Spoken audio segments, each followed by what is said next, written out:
Assalamu alaikum. I am Aishna Ripa. Welcome to our presentation on e-commerce system presented by Abdul Ali, Saurabh Deknath, Aishna Ripa, Saurabh Burman, Dhruvakanti Bokshi. Here we can see the index of our e-commerce system. What is e-commerce? E-commerce, commonly known as electronic marketing, and consists of buying and selling goods and services over an electronic system such as the internet. E-commerce is the purchasing, selling, and exchanging goods and services over computer network on internet through which transaction on terms of sales are performed electronically.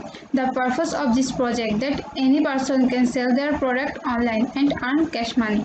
Assalamu alaikum. This is Abdul Ali. My first topic is the process of e-commerce. A diagram of the process of e-commerce is shown here. When a buyer wants to place an order, at first he has to registration for the product, and then he has to pay for the product. When the order is complete, the two email will send, one for the buyers and another for the merchants, and then the merchant will prepare the order. The order will be prepared for shipping. The order will be reached to the buyer by the employee of the merchant. My next topic is advantage of e-commerce. There are many advantages of e-commerce. One of them is cost efficient. In e-commerce, a buyer can anything after seeing many products. Another one is to says 24/7. A buyer can place his order 24/7. Another one is real-time feedback. In e-commerce system, buyer can get real-time feedback. Sell over globe. A company can sell their product all over the world, like Amazon. Alibaba.com or Daraz, etc. Eyes on buyers. The company can look at the preference of the customer. Another one is reach new customer. Product can be easily advertised those social medias like Facebook, Instagram, and other social sites like YouTube, etc. That's all. Thank you, sir. My topic is about disadvantages of e-commerce. The disadvantages of e-commerce can be broadly classified into two major categories. One is technical disadvantages, another is non-technical disadvantages. Technical disadvantages is there can be lack of system security, reliability of standards owing to poor implementation of e-commerce, and the software development industry is still evolving and keep changing rapidly. In many countries, network bandwidth might cause an issue. Special type like Bangladesh is also one of them. Special types of web servers or other softwares might be required by the vendor. And the second one is non-technical disadvantages. Non-technical disadvantages, initial cost, user resistance, security, privacy, these are the part of non-technical disadvantages. And now the first one is lack of skilled manpower. Skilled professionals in the field of technology related to e-commerce are very necessary to develop and maintain e-commerce system. An e-commerce system has many parts, such as developing interface for end user, server-side scripting, design of the interface to design of the database and overall system, etc. Requires skilled personnel in place. More skilled people are required to meet the need than we have available now. That's why it's a big problem. Another is expensive technology. E-commerce is a combination of hardware, software and manpower. Both hardware and software are expensive along with manpower. Hardware and software can be considered as additional expenses to the existing expenses of manpower. Thus, it is not that cheap to develop, deploy and maintain an e-commerce. And the third one is costly long distance delivery. Through e-commerce can reach every corner of the world with internet, it's not realistic to order a product from far away when it's available in a nearby shop. Along with the price of a product, there will be an additional price for shipping the product, which will in this case become a waste. However, a business can open warehouses around the world, but that is expensive. Thus, ultimately, it is not easy for e-commerce business turns to be a local unless there is investment involved. Excessive orders. As many customers can order products online at the same time, it can become more terrible to deliver all these orders at scheduled time.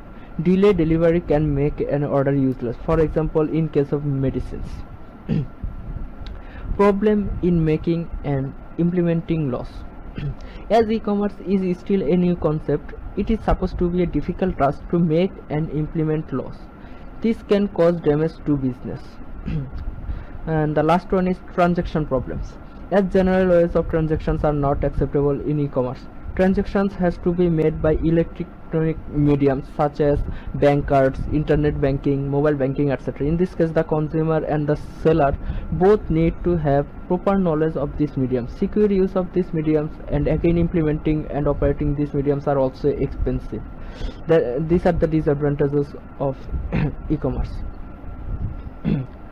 And my next topic is about system boundaries. The smaller the system, the sharper its boundary. Large systems may have multiple boundaries as the interface with multiple systems. The boundaries also depends on the point from which it is viewed in relation to other system with which it interfaces. An example of the complexity and difficulties of defining system boundaries is the ATM. Consider the following candidates for system boundary: the physical machine itself, the customer and the machine and the bank's local database of customers' account, the machine and the staff that loan and run regular software checks of the machine. Which of the above might be the right boundaries for analysis of the system in which the ATM is central? The software which we as a software engineer developer are only a component of larger information systems is an organization or group. These modules concern itself with the development and engineering of software. But to effectively engineer such software, we must be able to understand the information system as a whole and relate the software to it. For effective and successful software engineering, software engineers have the difficult job of learning how the information system users perform their daily jobs, as well as the tasks they attempt to achieve. If the software does not support the users in their tasks, then the software will not be used and the software development has failed. So we need to take care of that part. Hello Adab sir, my topic is about information requirements. The first one is customer ID, product date, payment and shipment data, and the second one is site behavior log of prospects and customers linked to email and banner ad campaigns, and the third one is number of unique visitors, page visited, product purchased identified by marketing campaign, and the last but not least, that is product and inventory labels, supplier ID contact, order quantity data by product. And my next topic is about e-commerce system context diagram. In this picture you can see that there are 5 major components of this e-commerce system.